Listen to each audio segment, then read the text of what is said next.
ABS-CBN News and Current Affairs. Panig sa katotohanan, panig sa pagbangon ng bayan. Sa ulo sang mga balita, Department of Health nagka-record sang 71 ka mga biktima sang palupok sa bilog nga rehiyon. Isa ka persona patay sa stray bullet sa probinsya sang Aklan. Numero sang stray bullet incident sa siyudad sang Iloilo padayon nga nagasaka. Exclusive! Silyo sang armas sang kapulisan sa ICPO ginpang kakasna. ICPO kumbinsido nga wala sang pulis nga nagpalupok sang pusil sang New Year's Eve. Exclusive! Lalaki ginlabo sang isa ka ati patay. Lado nga pagpatay sang riding in tandem nga mga suspect sa isa ka barangay kapitan sa siyudad na Bulilyaso. Kag mga ginbahaan nga residente sang Sigangaw, Zaraga, ginsorpresa sang sagip ka pamilya sang ABS-CBN.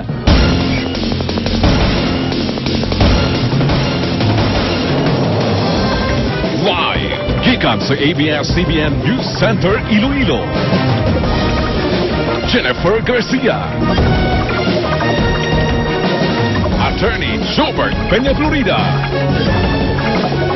Ini ang TV Patrol Panay. Mayong hapon mga kapamilya, sa ngalan ni Attorney Jobert Peña Florida, ako si Reggie Adosto. Kag ako naman si Jennifer Garcia. Reg, naglabot na sa kapin 71 ang mga nabiktima sang palupok inisandig sa records sang Department of Health Region 6. Diyan padayo naman nga nagadamo ang numero sa mga stray bullet incident sa syudad sa Iloilo. Isa naman ang patay sa probinsya sang Aklan matapos nga malapsa naman sang bala. Ang detalye sang sining mga balita bantayan sa inigid lamang madugay. Ini ang mas ginpasangkat. TV Patrol Panay, Una sa balita.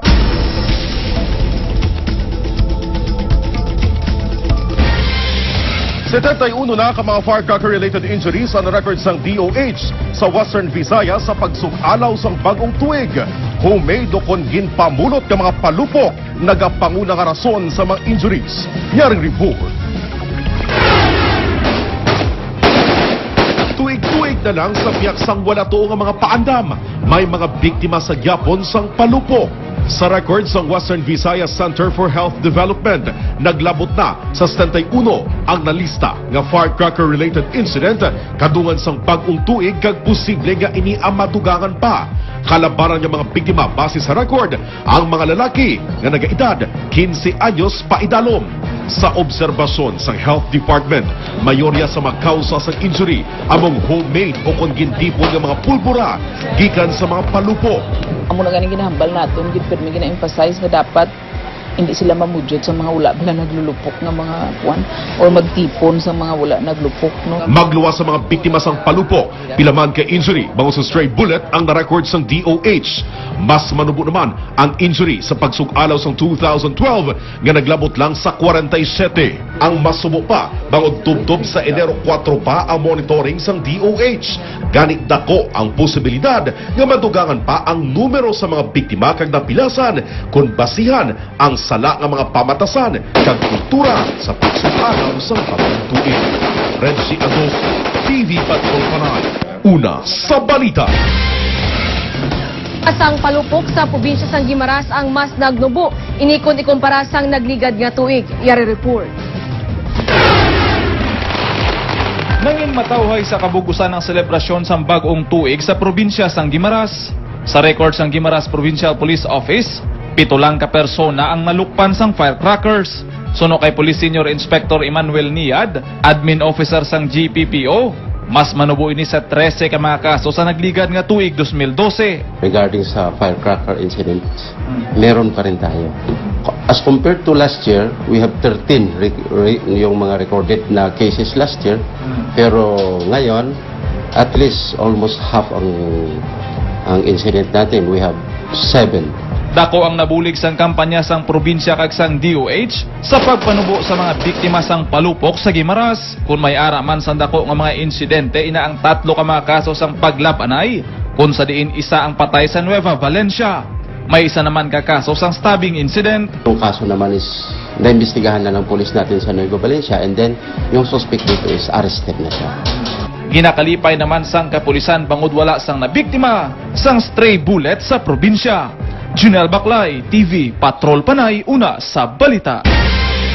Numero sa mga stray bullet incident sa syudad sa Iloilo ang padayon nga nagasaka.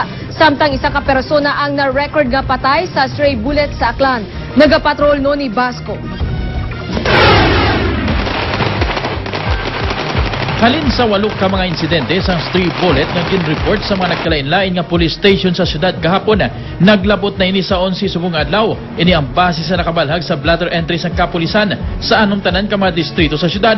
Ginapaabot na sang Iloilo City Police Office ang pagsaka sang numero sa mga stray bullet incident bangod sa pagkadiskubre sa mga slag sa mga puluyan, partikular sa distrito sa Molo. Apang ini ang matulid pa nga ginapaimbestigahan sang ICPO.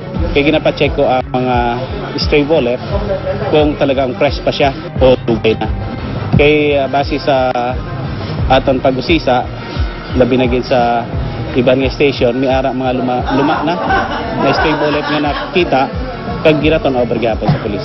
May dugang nga 12 ka mga slag halin sa distrito sa Molo ang ginpadala sang ICPO sa PNP Crime Laboratory ang ipaidalom sa eksaminasyon. Samtang nakarecord naman ang Campo Delgado sang isa ka patay sa probinsya sa Aklan matapos nga malapsan sa nagtala nga bala. Ginkilala ang biktima kay Mayet Miranda, 28 anyos sang Kalibo, Aklan. Samtang duha naman ang pilason sa stray bullet sa probinsya sang Iloilo. Padayon naman nga ginapaimbestigahan sa Campo Delgado ang mga natabo nga insidente. Well, sa ngayon po, wala pa po tayong maituturo ng mga responsable dito po sa 10 insidente ng stray bullets. Pagamat yan po ay pinapaimbestigahan natin ng husto. Sa pangkabilugan, nangin malinong kag matawhay naman ang Western Visayas sa pagsugalaw sang bagong tuig. Noni Basco, TV Patrol Panay, una sa balita. Mga selyo sa armas ang kapulisan sa ICPO gimpang kakas na subong nga adlaw. ICPO kumbinsido nga wala sang pulis nga nagpalupok sang pusil sa pagsugalaw sang bagong tuig. Exclusive daga Patrol Noni Basco. Isa-isa nga gin-inspeksyon sa mga opisyal sang Iloilo City Police Office ang mga issued firearms sang kapulisan sa ICPO bago ginpangkakas sa mga selyo sang ilang mga pusil. Agud lang taon kon bala, ginpalupok kini sa pagbulag sang tuig. We are so professional na wala kitang nagpalupok sang aton nga armas during sang New Year's Eve. Porto sibilyan nga nakasustain sang injury sang stray bullets, no? Those acts ang evil. So ginakondinar naton inaya being a law enforcer. Kampante ang pamunuan sang ICPO nga wala sang pulis nga nagpalupok sang ilang mga pusil sa pagsugalaw sang bagong tuig. Pamatuod diri ang selyo nga nagatapik pa sa kanyon sang armas sang kapulisan. Actually, bago kita nag-conduct ng removal ng muzzle ng tape sa muzzle ng aton ng baril, nag-conduct na kita inspection para isituit kung ang punta ng inda baril kaagi lupok o wala. Sa masubra na pulo ka mga stray bullet incident nga na-record sang ICPO sa syudad, wala pa ni isa ka pulis ang ginreklamo nga nagpalupok sang iya pusil. Mabaskog ang pandam sa do sa matagas nga pamunan sang PNP nga kakson sa serbisyo ang sinuman nga pulis nga mapamatudan nga nagpalupok sang armas lutang sa pagbulag sang tuig. Noni Basco, TV Patrol Panay, una sa balita.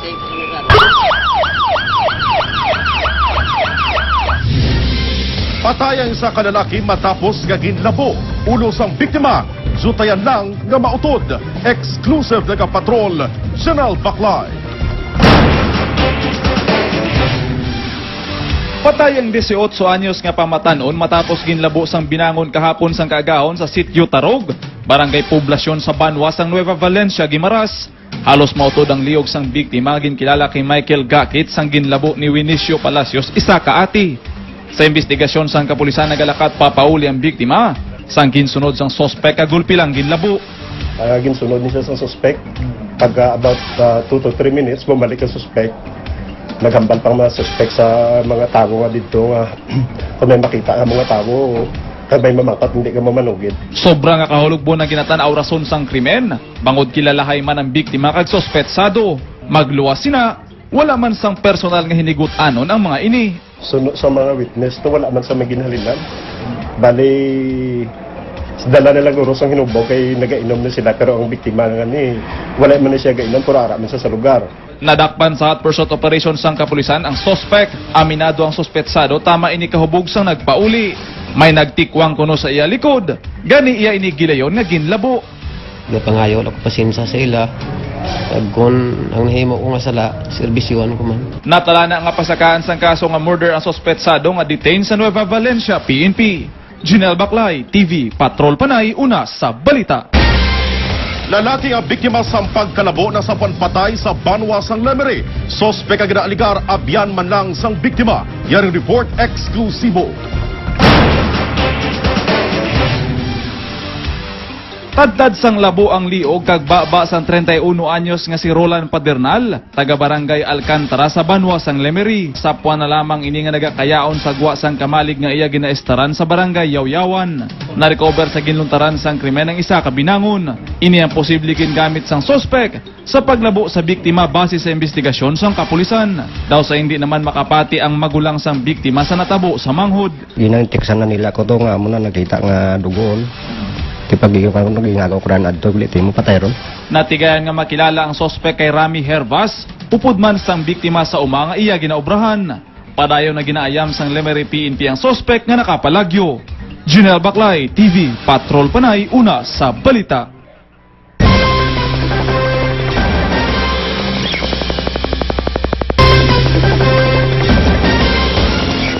Jail warden sang IPIJ ginkakas kasunod sang noise barrage sang mga inmates nga ginpatigayon.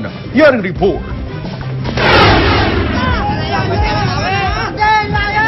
Kasunod sang ginpatigayon nga noise barrage sang pila ka mga inmates sang Iloilo Provincial Integrated Jail.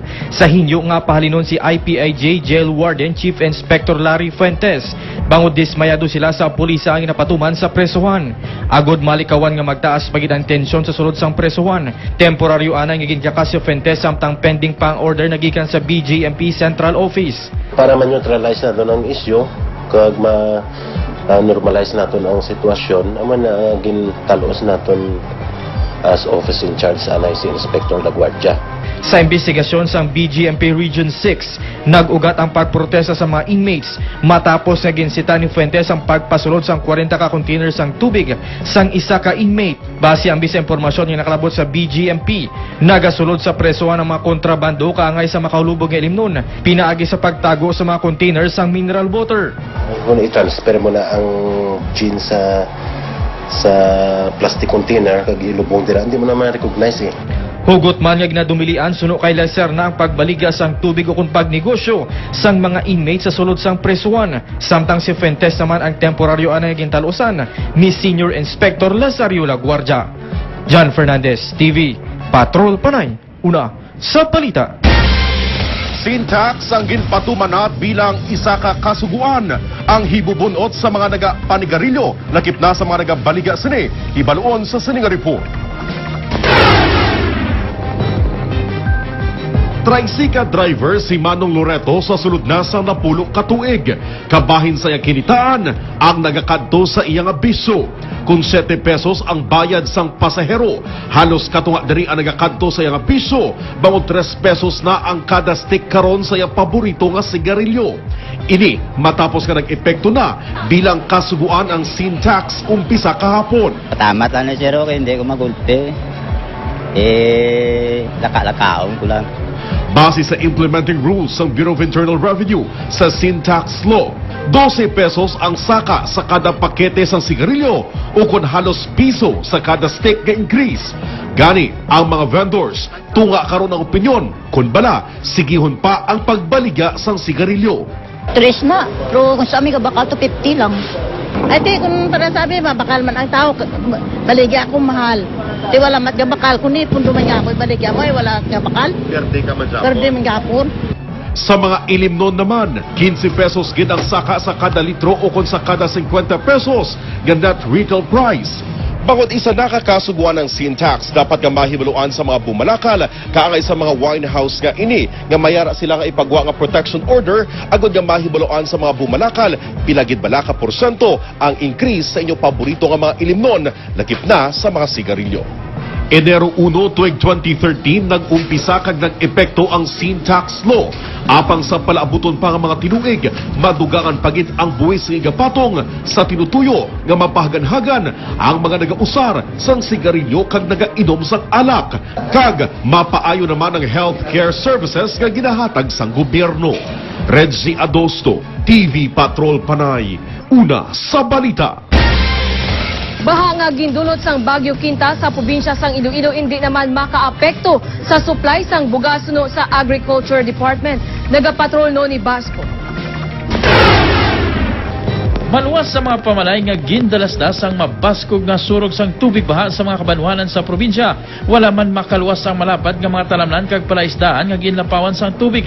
Sa ginpatigayon nga aerial survey sa mga ginbaha nga lugar sa probinsya, lubos nga naapektuhan ang mga sektor sang agrikultura. Apang wala nagakahangawa ang Department of Agriculture sa reyon bangod kay kung may epekto man ang pagba sa supply sang pugas. Ini ang minimal gid lamang. Hindi pa gid man dako gid ang aton nga damage, and we are preparing for our assistance. In fact, may mga buffer stocking kami. Kung basihan ang produksyon sang humay sa nagliligat nga ani, suno sa DA, bastante pang supply, bisan pa nga maapektuhan ang patuba subong nga tuig.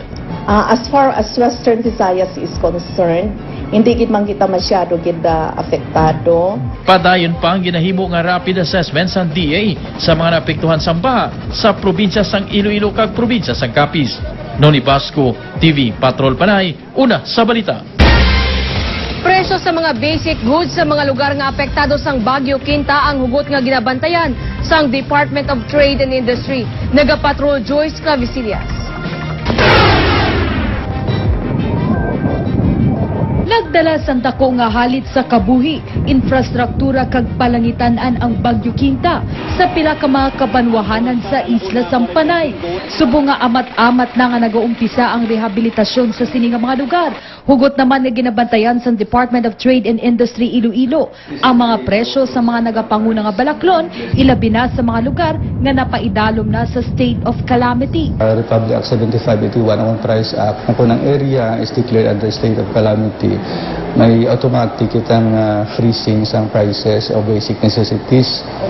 So like sang habon, like sang sardinas, noodles, iban pa nga mga basic items nga ara nakabutang sa listahan. May mga inisyal nga impormasyon nga nabato ng DTI nga may nagpasaka sang presyo sang balaklon sa pila ka mga kabanwahanan.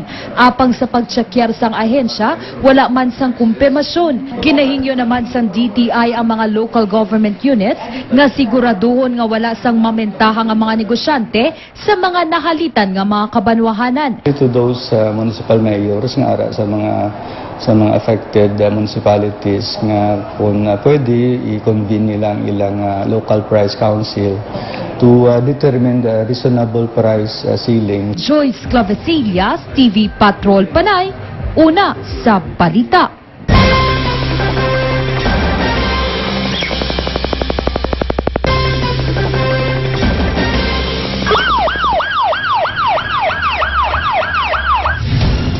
Kapitan sang barangay sa syudad gintuyo nga patson sang naka-riding in tandem. Yan report. Wala maglaom si Kapitan Rinaldo Lorenzo sang Tanza Timawa Zone 2 nga kahapon, una nga daw sang tuig, may nagtuyo na nga malain sa iya kabuhi. Nagtabok lang sa dalan ng kapitan, agud kuntan nga mag-ariya sa mga trapal kag bangko ang igapadala sa banwa sang uton, sang may pula nga motor nga nagpundo sa iya tubangan kag nagtaya sang pusil. Amo kinaing sa pagtabok ko to namon nga ginpakarga ko na ang kuan ang tarpaulin kag bangko sa jeep nga San Joaquin. Amo to nagmagi ang motor. Nagin tapik ko sa bata ko nga papang tao may bonnet. Ang bonnet sa motor, may armas sa titrugo niya ka. Wala makapalupok ang naka-riding in tandem bangod may nagbalabagad de pasayro nga salakyan. Mismo ang bata sang kapitan ang nakakita sa masuspetsado. Oh, layo pala nakita ko na. Dito pala sa punta nakita ko na. Yan kita mo. Ang pusil nga daw bago mo. Sunod naman kay Barangay Kagawad Leo Luces, disperas sang bagong tuig sa makabaton siya sang impormasyon angot sa pamahog sa kapitan. Pero sa 31, dahil niya nagprepara na kami ni Kap. Nabala ko na si Kap, ko may rumor sa aton nga datong bawon tanga duwa. Ginpablater nasa natungdan niya kapitan ang natabo kag sentro karon sa investigasyon sang kapulisan among kaso ginpasaka bato kay Lorenzo sang isa ka pamilya sa iya barangay nga iya naman ginpasakaan sang formal man nga panubugon. Hindi na magdetalye pa ang kapitan angot sa kaso bangod sang natala na nga hearing sa masunod nga mga sinimana. Bangod sang natabo nga pagtuyo sa kabuhi sang kapitan, plano sini nga maghinyo sang bulig sa PNP agod nga mapahamtangan sang pulis ang iya barangay. Reggie Adosto, TV Patrol Panay, una sa balita.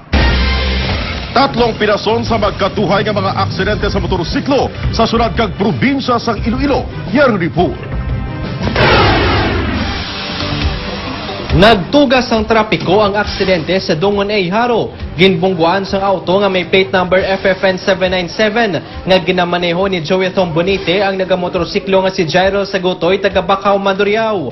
Nakaagom sang pila sa tuhod si Sagutoy sa impact sang aksidente. Padulong sa direksyon sang ungka ang motorsiklo, samtang magaliko naman kuntani sa wala ang auto halin sa ungka Haro. Pero sa ato niya pagkita, ang motor, ang impact yas, may kilid, gupi ang ano. Bali, may tendency nga golpe sa nagliko. Waya makita ang motor. Samtang ginpadangat naman sa Western Visayas Medical Center si Roland Borja, 21 anyos. Pila sa guya kag tilang iya naagom sa matumbang iya ginamaneho nga motorsiklo sa Taft Street, Santa Barbara. Upod sini si Melvin Arsenal, magapoli sila kuntani sa Banwa sang Anilaw. Aminado si Arsenal nga nakainom gid man sila antes magbiyahe. Pilas man sa ulo kaguya ang naagom ni Jason Lacuesta, taga Barangay Hines, Lambunaw. Alas 7 sang gabi sakay sa iya motorsiklo magapadulong kuntani ini sa pulian sang iya Iloy sa Muman nga barangay. Sang iya aksidente nga nabungguan sa dalan ng isa ka babayi. Nagtabugid ini sa iya motorsiklo. Si Lacuesta upod ang iban nga biktima sang aksidente. Ang padayon nga ginabulong sa ospital. Kenneth Ladiguhon, TV Patrol Panay, una sa balita. Tigula nga babay patay matapos ginbiktima sa hit and run sa Barotat Nuevo. Samtang isa ang nabunan sa Kumuson nga nagluntad naman sa Banwa sang Dumangas. Yaring report eksklusibo. Sa litrato nga ini makita ng paghalaplag sa isa katigulang sa karsada sa Barangay Tabukan, Barotac Nuevo. Patay ang biktima ginkilala kay Murieta Nagalio, 75 anyos, taga Hacienda Fiameta, Barotac Nuevo matapos mabungguan sa motorsiklo. Sa investigasyon sang kapulisan, nagalakat sa dalan ang biktima sang nahapit sang motor. Wala pa ni na-identify kung sinong driver sang motorcycle na eh. Bali, na-recover lang sa lugar nga na insidente ang plastic cover sang motor nga color yellow. Nakapalagyo naman ang driver pagkatapos ang insidente. Sa Banwa sang Dumangas, arestado ang mag-utod nga Steve kag Sean Dinake matapos ginaligar nagpuli kastigo kag buno kay Michael Dagom sang Barangay Bulilao, Dumangas. Papauli na ang biktima sang ginbanggaan sa mga sospek. Nagpa-revolusyon sa motor yata mo to nga ginkompronta sa sang mag-utod ni kag mga kaupod ya. Sa uli nga ila pagkomprontahan ay nag-bais-bais undo nagsinumbagana ita sila. Padayon na ginabulong sa Western Visayas Medical Center ang biktima. Janelle Baclay, TV Patrol Panay, una sa balita.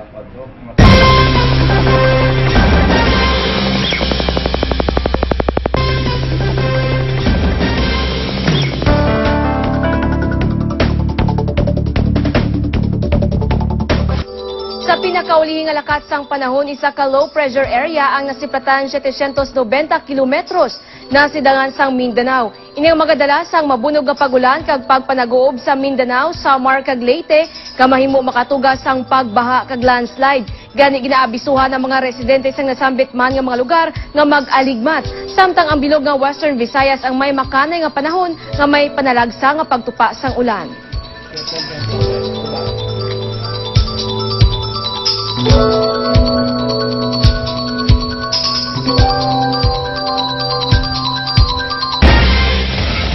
Mga manabaw nga suba, isa sa ginalantaw nga rason sang NDRRMC sa pagtaas sang tubig baha sa pila ka mga kabanwahanan sa probinsya sang Iloilo. Yari report. Sa waiting shed sa Igad Sangdanan sa Sigangaw, Zarga, temporaryo nga nagatiner ang pamilya ni Mercy Plana. Upod ang 7 sini ka mga kabataan. Tubtob sa ikaduha nga panalgan sang ila puluyan ang baha sa nagligad nga semana. Sa piyak sini, wala sang plano si Mercy nga bayaan ang ila puluyan. Tiway man ta isaran niya luting aton, dire lang kita nag kuan kay dire mo lang available para sa amon. Ang 65 anyos naman nga si Ernesto Molina ang temporaryong nagatiner sa puluyan sang pamilya Bernas bangod ang iya payag sa pangpangsang suba ang ginanod man sang baha. Suno sa iya, wala kon tani naanod ang iya payag kun madalom lang ang suba. Amo na nga madasig pag sakaling tubig tungod yung magamay na outlet manabaw na. Suno kay NDCC Executive Director Benito Ramos, naglabo sa 30 mm ang buo sang ulan sa Central Panay sa nagligad nga semana. Ang manabaw nga mga suba kag sapa sa Panay. Ang nangin rason man kun nga nagtaas ang tubig baha suno sa iya. The riverbank can no longer contain the amount of water dumped in Central Panay. Ginhingyo sini ang LGU pod ang National Irrigation Administration o NIA nga magsapol agud maistoryan kung paano masuguran ang dredging. Nagpatigayon man sang aerial survey sa Ramos sa isla sang Panay agud makita ng halit sang Bagyo Quinta. Samtang sang Sabado, ginsapol man ni Senador Franklin Drilon ang mga alkalde sa mga apektado nga kabanwahanan sa probinsya agud mahibaluan ang epekto sang halit sa ilatag sa ka mga lugar. Kenneth Ladiguhon, TV Patrol Panay, una sa balita. LTO nagsugod na sa pagpatigay sang inspeksyon sa mga motorsiklo nga wala sang ICC sticker. Yang report.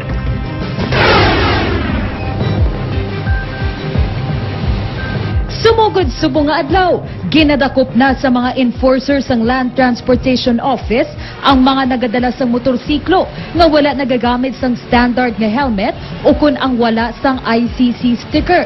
Inibilang pagtuman sang helmet law. Sang Agosto sa nagligad nga tuig pakuntani ang implementasyon sini nga layi. Apang ginpaiway lang bangod madamo pa sang wala makakuha sang ICC stickers para sa ilang mga helmet. This has been deferred for a long time, so there is no use na to say na hindi sila nabigyan ng DTI or whatever. Masobra 1,700 pesos ang penalidad sa mga una kag sa mga masunod nga offense. But kung frequent na siya nga violator, pwede naman masuspend ang lisensya sa driver. Samtang wala na sang extension pa nga ihatag ang Department of Trade and Industry sa pag-issue sang ICC stickers para sa mga helmet. Sang Disyembre 31 ang pinakaulihing nga adlaw sang ila issuance. Stop na kita sa atong issuance of stickers kay dito rin naman kita sa mga establishments mag-monitor whether or not ang ilang mga helmets are conforming to the standards mag-issue sa aton nga DTI Bureau of Product Standards. Mga stickers nga nabili diri sa aton subong ibalik nato na sa side office. Sa mga wala nakahingabot sa deadline, ini naman ang abiso sang LTO. Well, I think they will have to try their best to look for helmets na according to the specifications of DTI. They will have to look for helmets na may ICC stickers. Otherwise, talagang no choice but they will be subject to apprehension. Sa datos ng DTI Iloilo, sa syudad kag probinsya sang Iloilo, kapin 41,000 ang mga may motorsiklo. Kapin 17,000 naman ang naisyuhan sang ICC stickers. Joyce Clavecillas, TV Patrol Panay, una sa balita. Mga biktima sang Bagyo Quinta sa Sigangaw, Zarga ang ginbisitahan sang sagip ka pamilya. Yang report. Sorpresa nga ginbisita sang kapamilya nga estasyon, pinaagi sa sagip kapamilya ang mga biktima sang Bagyo Quinta sa Sigangaw, Zarga. Pinakaoras na ng antes magbulag ang tuig, apang hindi ini mabatsyagan sa mga residente, bangod sang pila ka mga nadula nga mga pagkabutang kag propiedad sa paglasdas ni Bagyo Quinta. Sa amon pagabot dala namon ang mga sorpresa nga para gid sa ila. Yuhom ang ginbalos sa mga residente sa amon. Dako ang pagpasalamat nila, bangod maski paano, may saluhan sila sa medianoche. Sadya gyapon? Okay, celebrate ang gyapon. Dako ka muli nga dyan sa amon. Ang iban, paminsaro na lang nga wala sang may natabo para ma-enjoy sa gihapon ang bagong tuig. Enjoy lang kami. Imagine na namon nga way sang bagyo nga nag-abot ka namon. Kaya celebrate man kami bisan nga way kami sang anda. Sige lang. Sa tanan nga naagyan sa mga nabahaan, pagasugalawon sa gihapon nila ang bagong tuig nga mayuhong kag paglaom. Noela Gamayon, TV Patrol Panay, una sa balita. Mga kapamilya, ini ang mas ginpasangkat. TV Patrol Panay, una sa balita.